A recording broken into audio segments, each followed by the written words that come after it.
Ladies and gentlemen, it's a great pleasure to be here today in this beautiful setting, I must say.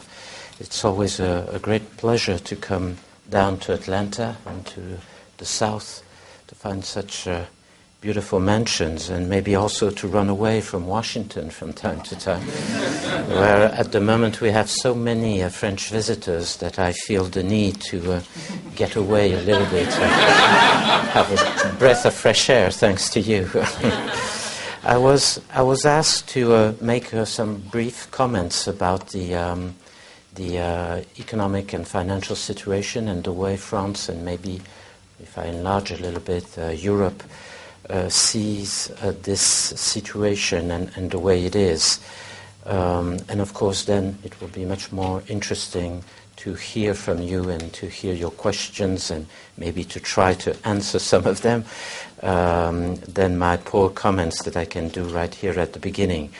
But let me just try to give you a few observations about what I think are the main issues that we're facing at the moment, and to give you, I think, a general idea which which has struck me since the beginning of this economic and financial crisis. We all know that this is maybe the first global crisis that we're facing. We have been talking so much recently about a global world, a global economy, a global diplomacy. And I think that what should happen has happened, is that we have had a global crisis, and we are seeing the phenomena and the different features of such a global crisis.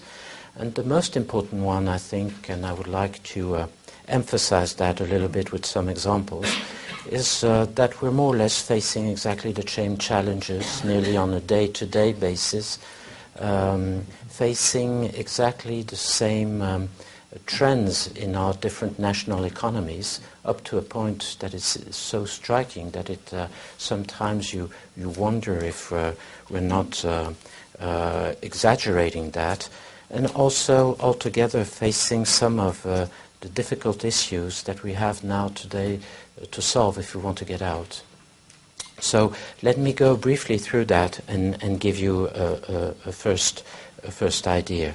I think one of the first lessons I think we can learn from that crisis is how quickly precisely it has spread, and the way it has spread into the whole world in the last, let's say, 6 or 7 months.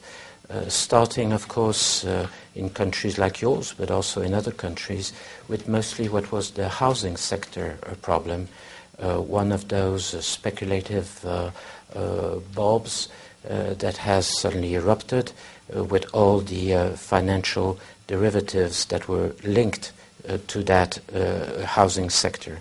But it's very interesting to see how quickly then it went on, first of all through the countries that were very dependent on their exporting sector, and that has been very obvious with countries like China, other countries of Asia, India, for instance, and how thirdly, and that was the third wave that came immediately after, how it hit the emerging countries, those that were relying very much on direct foreign investments that suddenly stopped because of the financial crisis. The brutality of it all has been very impressive, but if you look at the way those three waves, one after the other, added to each other and have created this huge global crisis, tells a lot, I think, about the kind of world we're living today and how intertwined today our economies are.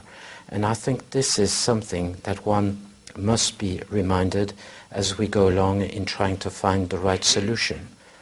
My second observation, of course, is that if you look at the records in each of our country, then you see exactly the same pattern going in.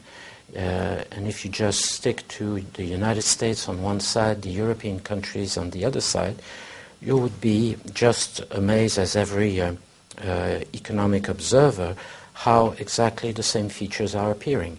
A quick and deep drop in economic growth. Secondly, a high rise in unemployment, a brutal one.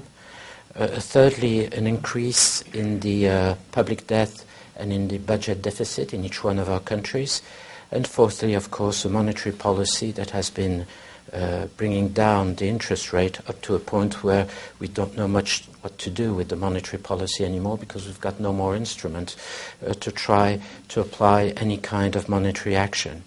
If you look at some of the figures, and I think this is interesting to watch, among European countries, going back to these four elements, if you look at economic growth, for instance, the latest forecast by the European Commission show that for the present year, 2009, our economic growth now will be, on average, a drop above 3 to 3.5%, even maybe going up to 4%.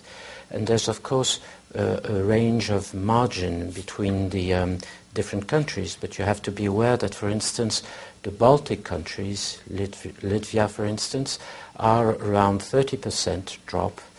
Ireland is around 9%, a drop of 9%.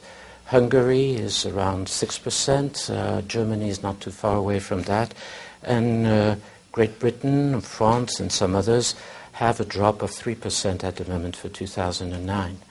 And today, the European Commission is forecasting for next year, for 2010, still a negative growth.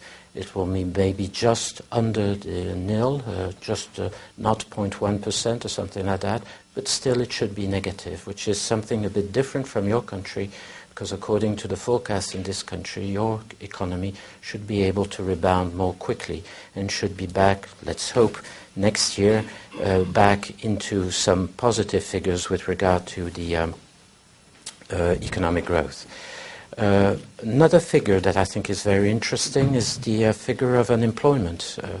For the next 2 years, well, this year and next year, 2009, 2010, the forecast for the rising in unemployment should be around 8.5 million jobs lost in Europe, which tells you that if you take it on average, the rate of unemployment will be around 9.9% this year, and next year about 11.5%. Therefore, an increase in unemployment that will be even higher than in your country, and that is striking us with the same brutality.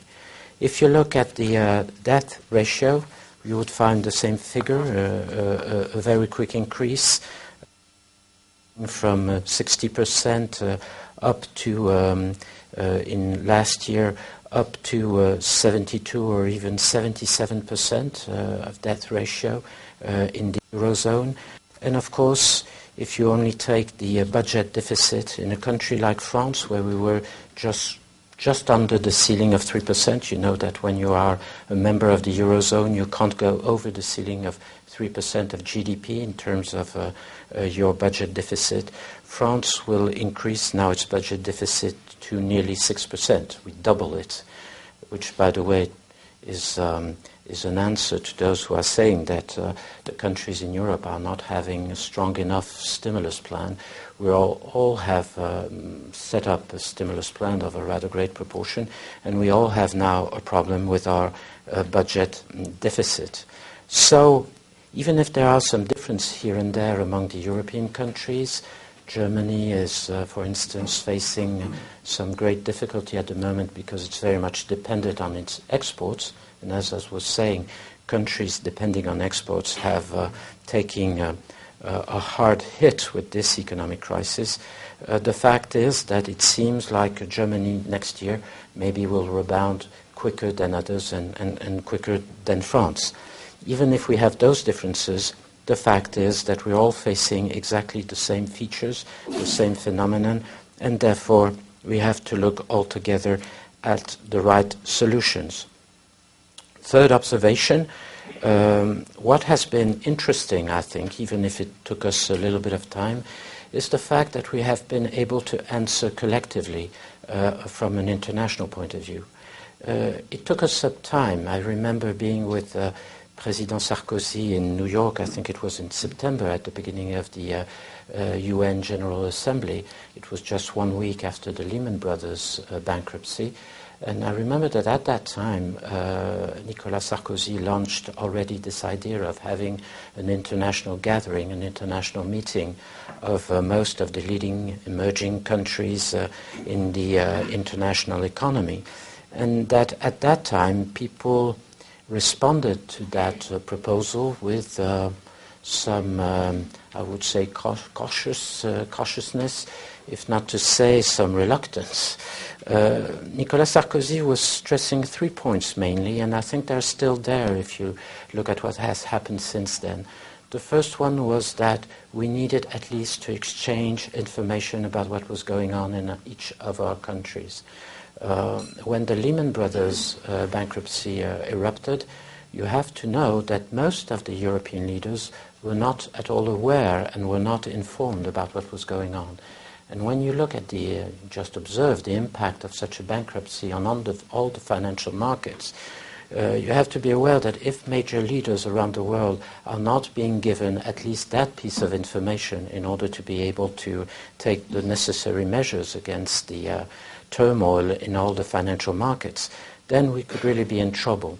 So this first and simple idea, let's exchange all the information we have among political leaders, among central banks, among the heads of the Treasury. If we don't do that as quickly as possible, and that can be done very quickly, then we shouldn't be surprised that we're going to face major difficulties. So the first idea was just as simple as that. Let's try to exchange as much information as possible. The second idea was let's try to at least to coordinate in the best way possible the actions that each one of us is going to take on a national basis. The stimulus plan, the monetary policy decisions, the regulations we would like to implement with regard to some of our financial actors in each one of our country. Let's try to work this on. And of course, the third idea, and this was the continuation, I would say, the follow-up to the previous observation, was to ask for an improved international coordination and cooperation. As you know, that gave birth to the G20 meetings, which is something rather interesting because this was also an idea that France has been pushing forward for some time. In other words, that if we want all together at the international level to be able to deal with the issues we're facing, we need to have the right people around the table. And that, for instance, on economic affairs, we can't go on having a G7 or G8 meetings where you don't have any representative from China, from India, from South Africa, from Brazil, from Mexico, from all the emerging countries that today are playing a major part in our economic affairs, but are not, in fact, sitting at the usual table that negotiates or discuss all the international economic issues of the day. So that's how the G20 meeting was set up. It took place, first of all, in Washington in November, then at the beginning of April in London. A third meeting is expected in September in New York. And slowly we have been able altogether to set up an international agenda. On this international agenda, I think one has to be aware of several things. There are, first of all, the different items that have been put on that agenda and on which we agree. The need to increase the regulation of the different financial actors, hedge funds, private equities, etc. The need to increase our collaboration and the control of the offshore centers, and I think this is also very important. Thirdly, how to improve the accounting rules and also how to find our way through on the whole issue of compensation, stock options, bonuses for the different leaders of the international in the financial institution, not with the idea, some may have it, an idea about what should be the more moral issues around this. But I think in much more simple terms, we have seen that many of those rules about compensation or even about accounting have had what we call a pro-cyclical effect. In other words, it has increased the crisis rather than playing as a counterbalance to the crisis, and this is really what we have to deal with. And I think what those summits, whether it be in Washington or in London, have shown is that there is a pretty large consensus on the need to work on those issues and to find a way through altogether. The ideas that we were very much apart, that there were very large differences in, for instance, between France and the United States on the question of improved regulation with regard to the financial actors, I think all this was not accurate. In fact, everybody agrees on the need to improve the regulation. Where the difference may lie is the amount of international dimension you put in those regulations. In other words, do we set up some sort of general guidelines at the international level and we leave it for each country to decide on its own? Or do we try to go as far as possible at the international level? Into which kind of details do we go? To try to have in the end national regulations that allow for a clear, open competition among ourselves, the whole question of the level playing field, as always. And this is really what it is all about. But to be honest, I think that we have a large consensus on this agenda now. Now we have, of course, to implement it, and this is one of the great problems that we're now going to face in the next month. But at least on the main items that are on the agenda, we can agree on that. And I think other points that I maybe should have stressed earlier is that also with regard to the stimulus plan and the decisions that we have taken in our countries, if you look at the end at what has been done so far, even the IMF has recognized that in fact every country, every single country had made more or less an effort of increasing by 2% its 2% of its GDP, its public expenditure, and that it was more or less all right for the time being. Where the difference may have lied is in the kind of instruments we have used. Some have said, for instance, that countries like France or Germany had not done enough. This is due to the fact that for us, just think, for instance, at the whole question of unemployment benefits. Those unemployment benefits are inbuilt in our social legislation. That means that they work automatically, whereas in a country like yours, a lot of those benefits had to be put in your stimulus plan, in your $785 billion. I think nearly one-third of that is for the question of all the social benefits. We don't have every time to have some ad hoc legislation. We've got it right there. It's even in our constitution in 1946. I think the principle at least was there. And since then we have many detailed legislation that have improved and updated those unemployment benefits. Therefore, the government had no need to take some special action there. Once again, the provisions are there in our legislation already. But coming back to the G20 agenda, I think there are two issues on which we have to be to which we have to pay attention, because those are important issues. Those are issues that we all pay lip service to, pay tribute to, but I'm not sure how far we're able to go. Oh, and we have to be careful. The first one, of course, is protectionism. There are in each one of our country tremendous pressures, of course, from trade unions, from corporations, to raise trade barriers as we're facing difficulty, as unemployment is increasing on the scale I was talking a few minutes ago about. And of course, each one of our government, in spite of saying publicly that they are against protectionism and that they won't go along that road, still the pressure is there, and as always, the devil is in the details, and one has to be very careful. I think the right decision was taken in the G20 meeting in London. It was to ask the WTO, the World Trade Organization, to follow very closely what's happening at the moment in the trade sector and to monitor what is happening in each and every one of our countries. And I think we will have to watch that very closely. The second issue, I think, a very important one that we're facing, of course, is the whole question of the underdeveloped country and the kind of assistance we're going to give to them. there could be, these undeveloped countries could really be the forgotten man of those G20 meetings. Once again, everybody's going to pay tribute to the underdeveloped country. Everybody's going to say that we have to make special efforts at this difficult time to help those countries. Let's be honest, this will not be the natural trend in our countries. We are very selfish. We think mostly about ourselves. But if we're not here to help those countries to get out of those problems, this issue will strike with will come back with revenge.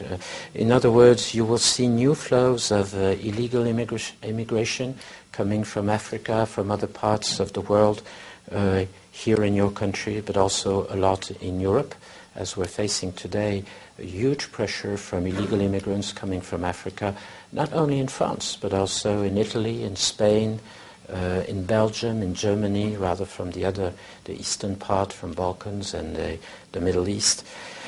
We have to be aware of that. The proper way to try to answer the immigration pressure is certainly to help those countries through financial resources, additional financial resources, is to try to help those countries to find their way out of the crisis. My last observation, and I'm sorry for being too long, is that I think that even if we have this agenda from the G20 meeting, and I think we all must pay tribute to our political leaders for having been able to agree altogether on this agenda, I think that behind those issues that we're going to deal with, the financial regulation, the whole question of protectionism and all the other issues I have referred to, I think there are three other long-term challenges that we're facing and that we have to look at, I think, in the most possible objective way. Those, as I was just saying, are long-term challenges. And they go back to one simple question, I think, that we have to face. We all know that we have gone through this difficult crisis that to a large extent has testified to the many of the imbalances that we have allowed our economy to grow with. The importance of the leverage effect in our financial institution, the imbalances in trade, export, imports, many other issues, and I'll come back in a few seconds on three of them. The whole question is, as we get out of this crisis, are we just going to start all over again as we used to do before? Go back to those bubble and burst phenomenon as we have been going through the last 20 or 30 years? Or do we altogether try to set up a new economic model that will be more sustainable, more prosperous, I think maybe more just from a social point of view, and with long-term objectives that would appear more respectable? I want to reassure you, I'm not pleading for a French model that will apply all over the world, in spite of what I have heard from some political leaders here and there who are saying that the present American administration is changing your country into some sort of new Europe or new France. No, I can reassure you, I think we all know that the economic models in each of our countries depend very much on our history, on our social model, on our cultural habits, and certainly it would not be, and I would not pretend to do that. I think it's what I want to just to hit on is something much more simple, and let me give you just three examples. There could be more, but I think those three examples will tell you what I'm talking about. The first one, of course, is about the financial institutions, and more generally, the whole questions of whether in the future the economy like yours or like other economies around the world should try to rely on more permanent savings, a rate of saving, a saving rate that is more in conformity with the kind of economic growth we want to have, or whether we go back to some of our old habits, very high leverage for the financial system, very low saving ratio for an average household. When you compare France and the United States, it's striking. Your country has experienced in recent years a negative saving ratio for your household. In France, for instance, on average, it's something like 15% of the income of each household that goes into savings. And of course, that makes a lot of difference for the kind of economic growth you wish to have. Those, I think, are some of the questions we have to raise ourselves. Think about the energy policy, and I know that the present American administration is starting to look at this and face this situation. But in terms of increased energy efficiency, in terms of avoiding the kind of waste we can see here and there, looking for more renewable energy, trying to get rid of some of the dependence we all have on the oil imports that we are facing in our countries. I think there also you have a major issue on which you have to face. And the third example, of course, I could give to you is the whole question of what we call the structural imbalance of the international community. You know that we're mostly facing at the moment a major difficult situation where you have a country like China that is relying mostly on its exports, and it's very much a dependent export economy, and a country like the United States, which is very much relying on its consumption and consuming trend. I was looking at the figures the other day. I think today the consumption, the average consumption in China represents something like 35% of the GDP. It's exactly the double in your country. It's 70%. France is around 57, like the other European countries. Those huge difference, of course, create incredible imbalances with the $2 trillion that the Chinese have at that moment in treasury bonds, whereas a country like yours is facing always very strong competition in the export sector, in the trade sector. So I think we have to be aware that as we go on, and if we want to have a more stable international economy as we go ahead, we will have to face those issues as we go along. They are not easy, let's have no doubt about that. With a country like China, to go from an economy relying mostly on exports to an economy that will rely much more on internal domestic demand, this is a huge political and social challenge that they're facing. And everybody knows that if we have to go into that direction, it will take time. It has to be done in a progressive way. But I think that the international community will have to face those issues, even if they don't like it too much. Because I think that, once again, if we want to bring back stability, not only at the national level, but also at the international level, we will have to take those challenges straight ahead and try to find the proper answers. I'll stop there. I've been too long, but I'm ready for questions, of course. Thank you. Thank you.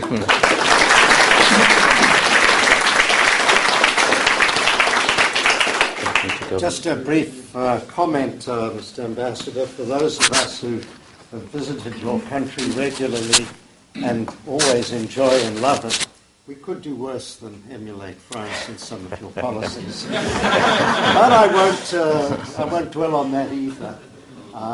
Let's open it up for questions at this point, because I'm sure there are many.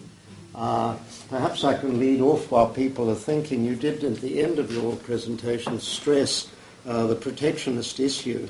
But what can we actually do to stimulate and open up trade and foreign investment to the developing world particularly, because this is far more important than any aid that we can give them if we can open our markets. Where is the Doha round at this point? Is it totally dead, or?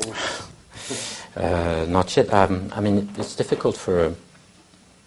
always difficult for a representative from France to give advice about trade and those multilateral rounds, because quite often it's my country that has blocked here and there the success.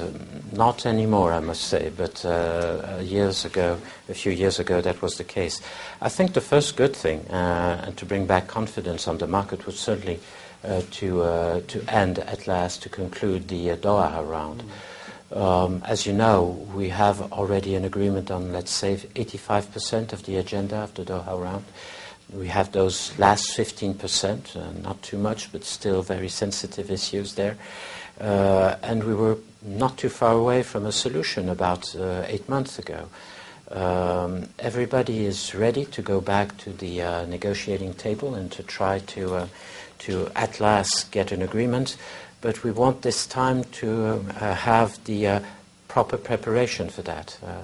As you know, there is a new administration here in Washington. We had to leave them some time to allow them to know exactly where they want to go, and they have asked for some time to review their position. I think that, and I hope that before the end of the year, maybe we will be able to launch again the round negotiations and at last get an agreement. It will not maybe be a perfect agreement, and it will not maybe change all the provisions around the world in terms of trade barriers. But I think where it will be very useful is that I think it would send the right signal and bring back confidence in the markets, which is something that is very necessary at the moment, to convince people that they can go back, buy again, sell again, invest again. This is really what it's all about at the moment, to have this upturn that we see here and there. We see glimmers of hope, as it has been said. But even if we have those small signs of hope that are appearing here and there, if you look in a detailed way at the different sectors of the economy at the moment, what we observe is corporation, enterprises, banks, individual citizens. Everybody is very cautious and a bit afraid of just getting back into the cold water of the free market economy, and rather waiting before anything happens. And this is really where we have to give a push for a new confidence among the whole international economy. Yes, sir. May I ask a non-economic question? Of course. Could you comment on the role that Jean Sarkozy is playing now in the Conservative Party in France, and where do you see him going? Well, I think it's a bright young man with a lot of future. I think everybody agrees on that. But you see, I think for a young man like him, the whole question is to find the right momentum for his political career. With the father being at the moment President of the Republic, for the son it's a question of maybe not going too quickly, but at the same time not going too slowly. Is to find the right balancing act between the two. And I think this is exactly what he's doing at the moment. Some people were telling him or advising him that he should become already an MP, a member of our parliament, but he has, I think, decided to start by having, first of all, a career, or starting his career in local government in the suburbs of Paris, in fact in the same city where his father launched his own political career, and to do it step by step. So we have to watch. Yes, sir. Yes, could you comment about the Louvre project is it Dubai?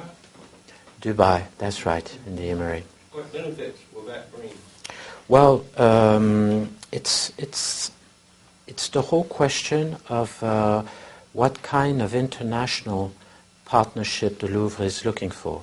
You are testimony to what I think has been a sort of model of international partnership between the High here in Atlanta and the Louvre. But you see, of course, this is a partnership between two countries that have a high rate of arts collection, that are able to have a relationship that is a well-balanced one.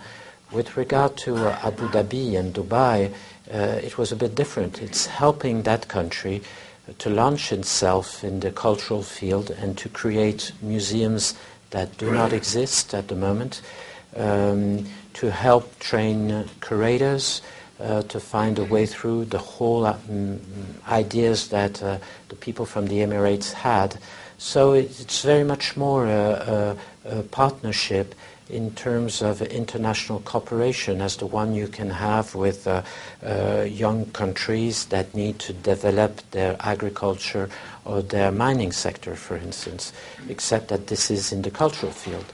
So it's a totally different way of looking at things. Of course, this is being helped by the fact that a country like people in Dubai have financial resources. This is not what is missing there, certainly not. But then it's to see the proper sectors where you can apply that kind of cooperation and help. This has been a bit of a controversy because it was rather new, and in the French cultural sector, like in many other sectors, French can be very conservative and they don't like new ideas. So it took us some time to adapt ourselves and to find the proper way to deal with that issue, but I think now we have managed to do that, and from what I understand, I have been watching this closely as I used to 2 years ago, but I think the program is going ahead and is working well. I might just add the Southern Centre is presenting a Teach Europe Day for 150 Georgia teachers on June 2nd, and it's being hosted by the High Museum at the High, and it will culminate with a tour of the Louvre exhibition, guided tour by their docents. So we're very excited, and I know the Georgia teachers will get a lot out of it. That tail end of the Louvre exhibition. So there, and then, yes. What's the prospect for the European Union moving away from that rotating presidency of 6 months and moving into a longer-term presidency? Well, this is one of the provisions of the Lisbon Treaty. As you know, the Lisbon Treaty has not been totally ratified yet by the 27 members. We're not too far away from that because if I am not wrong, the Czech Republic now has ratified. We still need the signature by the Czech president, and this could maybe take a little bit of time still. We need also the signature by the president from Poland. We still have looming in the horizon a decision by the Constitutional Court in Germany, in Karlsruhe, on the conformity of the Lisbon Treaty with the German constitution. But all this, I think, can be solved. But then we have the last hurdle, which is the Irish vote. As you know, the Irish voted against the Lisbon Treaty, and since then we have been working with the Irish leadership to try to find new provisions that could be added to this Lisbon Treaty, and that would appease and find a solution to some of the problems that the Irish population put on the table because of their vote. The question of abortion, the question of neutrality, and one or two others. The next European Council should look at that in June, next month. And if we manage to get an agreement on the different text to which we have to agree, then it will be up to the Irish, I think, to vote again before the end of the year. And if we agree, then the Lisbon Treaty can be implemented. Now, going back to your question, in this Lisbon Treaty, as you very rightly said, we have this provision that we're going to elect or design a new president of the European Council, which means that the European Council, being the gathering 4 times a year of all the heads of state or government of the 27 countries. Usually it's a rotating presidency. Every 6 months the leader of the country in charge of the presidency is the president of the European Council. It was President Sarkozy in the last 6 months of last year. It is the Czech Prime Minister at the moment. From July it will be the Swedish Prime Minister. So the idea is to change that and to have a permanent president elected for 2.5 years that can be re-elected even if he wants to. And that will be, in other words, the main figure of the European Union, the man who can go and travel around the different countries around the world and represent Europe and give the very much needed impression that that Europe can speak with one voice. The problem with the Europeans is it's never as simple as that. And we are having this new figure, but we're keeping the other ones. In other words, you will still have a president of the European Commission, and you can be sure that he wants to travel around the world also and speak. You'll have a president of the European Parliament, who has become a major political figure, and rightly so, because the members from the European Parliament are elected, directly elected. Next election will take place in June, and therefore they are a very powerful voice in Europe. And you will still keep the rotating presidency. This is the trick. You will still keep the rotating presidency, but the rotating presidency will deal with the issues and with the areas of competence that will not be given to the President of the European Council. So you will be there, coming in, squeezing in a rotating presidency that will still be there. And I have to add that we're not getting rid also of the what we call we summarize too quickly, the European Foreign Minister, Javier Solana at the moment, the man in charge of international relations. He will still be there also. How will he work with the new President of the European Council? We will have to see in a pragmatic way how all this will work together. But when Henry Kissinger was asking for one phone number in Europe, I'm not sure we're still able to give him that. But it's going to be interesting to watch. Just added another one. Yes, sir. You mentioned the new economic order, and we're in a new century.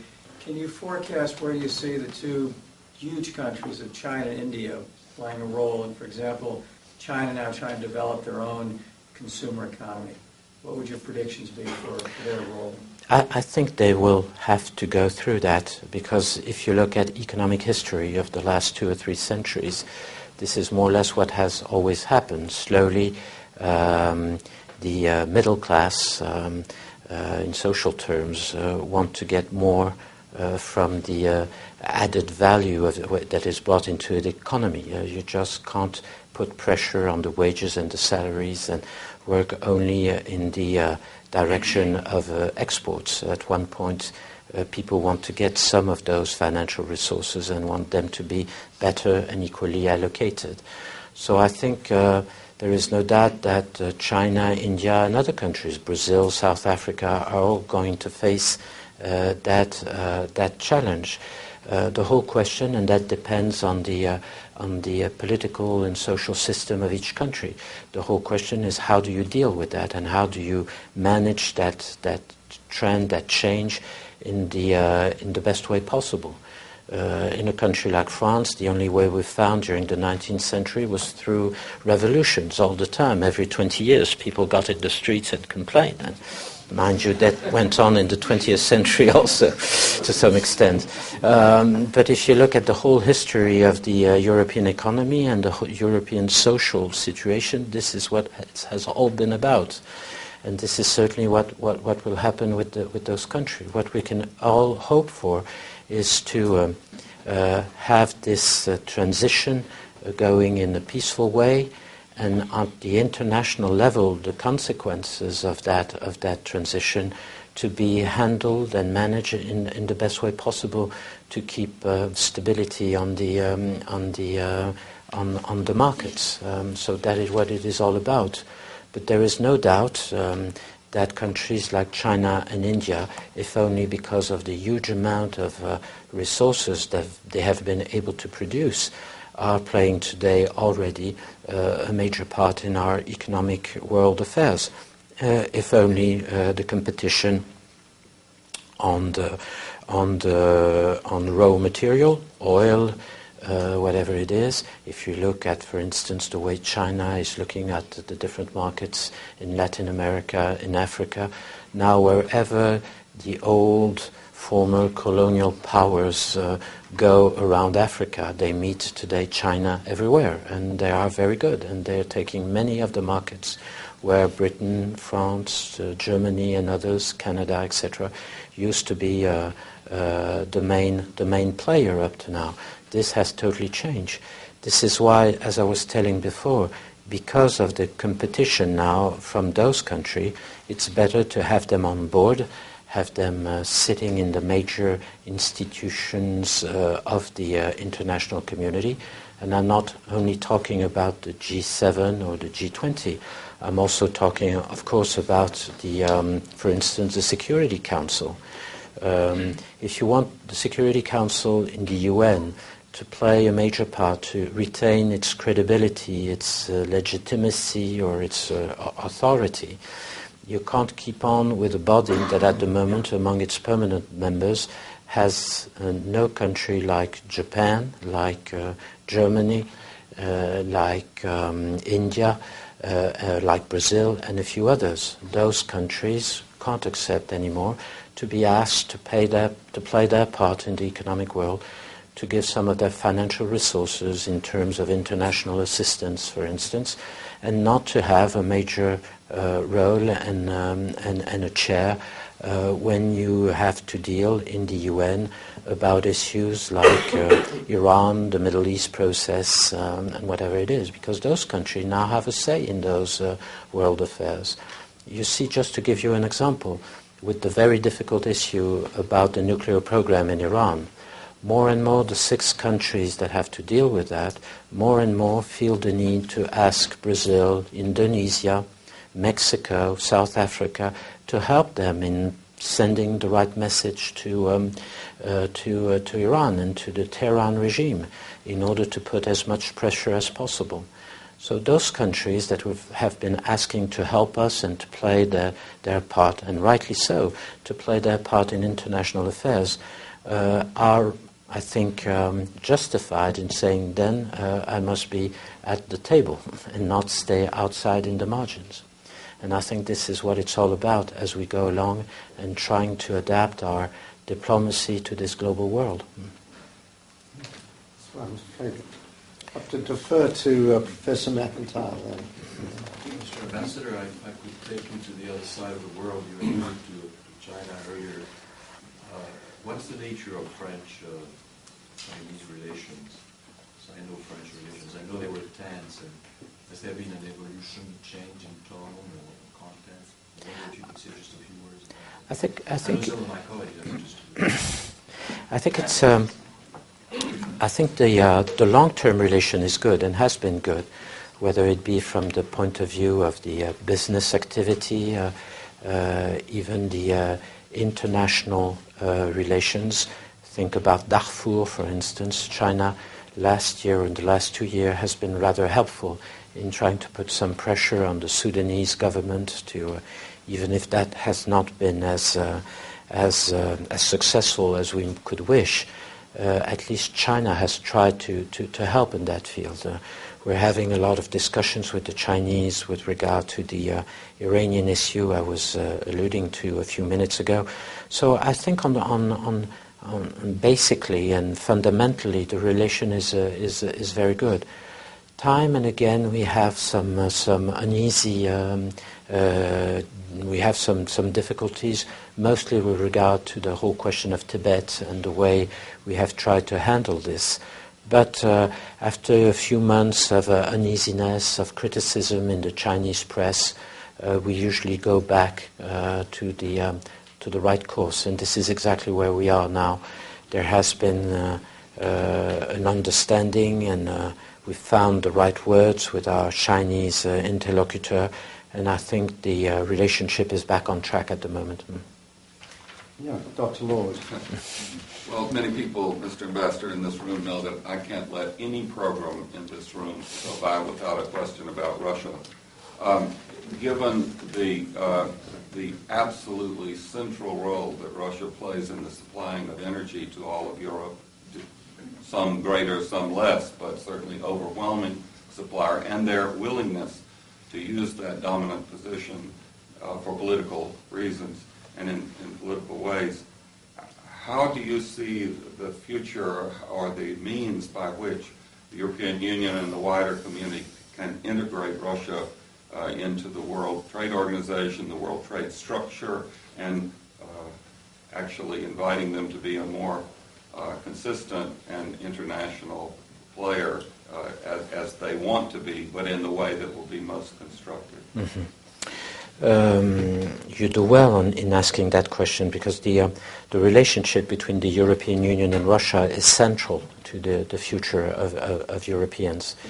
If only because it is through this relationship with Russia that we will be able to define the kind of policy we Europeans, members of the European Union, want to apply with our neighbors, the countries that are just there at the border of the European Union, that are not members of the European Union, that sometimes want to apply for full-fledged membership, sometimes are looking for something else.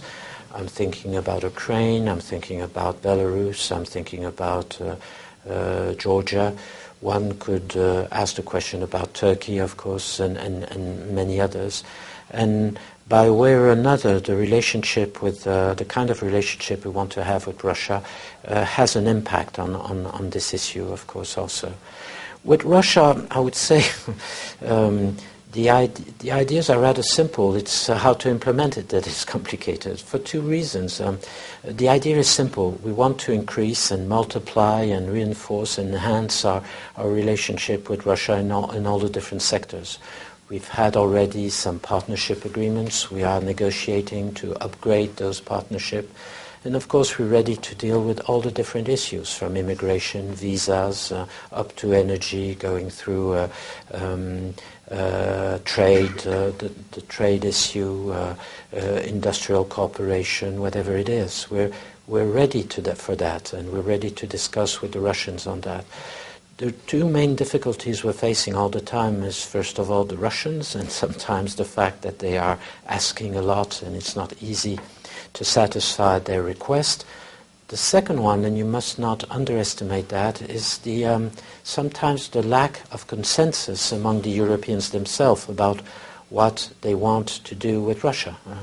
Because, and you have to understand, this is something that seems to me rather natural. The history of each one of our countries belonging to the European Union, the history that each one of us have with Russia is a very different one. Think about France or Great Britain on one side, Poland and the Baltic countries on the other. Of course, for those latter countries, Russia still reminds them of the old Soviet Union, and to say that they are quite often nourish some reservation with regard to Russia is a too small word for what really they think about it. Whereas on the contrary, a country like France, think about Italy also, or the Netherlands, are much more familiar with the kind of open relationship we wish to have with Russia. So that makes it rather difficult. Add to that, talking about the energy policy, if you add to that also the fact that at the moment the Europeans among themselves have not been able really to set up a common energy policy, and that each one of our country is playing its own game, which makes it a field day for Russia to play one against the other when we're trying to set up an agreement in terms of gas exports from Russia to our countries. So there's a lot of homework for the Europeans to do if we want to settle or to move ahead in our partnership with Russia. But the fact that we want to improve that partnership, that we think that it is important to keep the door open and to have a dialogue with Russia, I think that on that central point there is a very large agreement among the Europeans. How to do it is another problem. But the only thing I can tell you from a French point of view is that the high-speed train has been a tremendous success in France and has totally transformed our country. Not only from a purely railway point of view, I would say. Of course, it has improved tremendously our railway network, the The speed of this train has been tremendous. It has all the comfort, all the security, by the way. Never had one single accident, I touch wood, since we launched this high-speed train, which was around 1983, if I remember well. So that makes more than 20 years of no accident at all. Less pollution, etc. All this is very interesting. But I think the most striking feature and the most striking result of the high-speed train is that it has helped our country in its decentralization process. In other words, now people can commute every day from the northern city of Lille up to Paris, or from Tours, or cities, even Lyon, cities that are 400 or 500 kilometers from Paris. But if you take the high-speed train, it's less than 2-hour journey. People can come to Paris, work there, and go back to their home outside of Paris. People now living in Toulouse or in Montpellier or in Marseille feel very at ease, not too far away from Paris, to be able to go there during the day and come back in the afternoon. And to do that, you do that by your with airplanes, of course. But the railway is in France is, I would say, a more traditional way of traveling, and the fact that we have improved so much the time spent in those train, and to see also all the comfort you can have on those train. It means that you can work easily without any problem. During those 2 hours, you eat well. We're in France, that's important. It is 100% success, and I know nobody who is critical in France of the high-speed train. Whereas, as always in France, before it came into office, everybody thought that this was the most terrible thing that ever happened to France. You had a lot of criticism, and since then, everybody has been astounded by the success it is, and the fact, once again, that it has totally changed the map. The latest. Now the network is still improving and still increasing. But for instance, we had the whole eastern part of France, which had remained outside of the high-speed train network, Strasbourg, Metz, Nancy. This line has been launched a little bit more than 1 year ago. The transformation of a city like Strasbourg, I was there at the beginning of April for the bilateral meeting between President Sarkozy and President Obama. I used to go quite often to Strasbourg because the European Parliament sits there, and I had to follow its work. The city has totally changed because of the high-speed train, and because the whole area around the railway station has changed, first of all. But now people in Strasbourg tell me there's no problem. I can go easily to Paris during the day and be back in the afternoon, which was not the case when you were using the airport and had to go through the airport, because it's much more complicated. There you go from the center of the city to the center of Paris, back and forth, and it's very easily. So I can only encourage you to go ahead, but I won't go further than that. I think we have time for just one or two more questions. Yes, sir. I'd like to come back on your presentation, your expose. You made a very good expose on the sector, and then you asked very well a question about, but are we going to start all over again? So what role can France and Europe play, leadership in the world, to actually ensure we don't start all over again?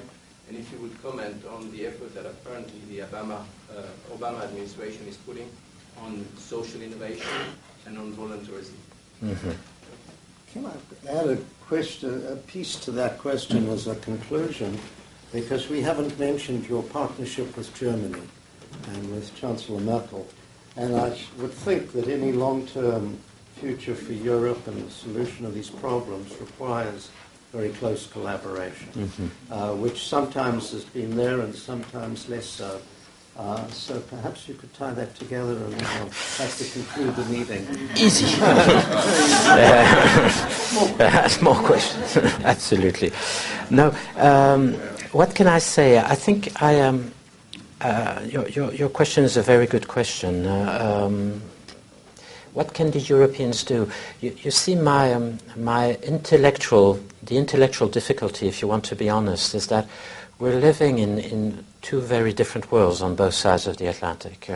And I can see that, and I'm sure you experience the same thing when you go from the United States to France, or you travel to Britain or to Germany.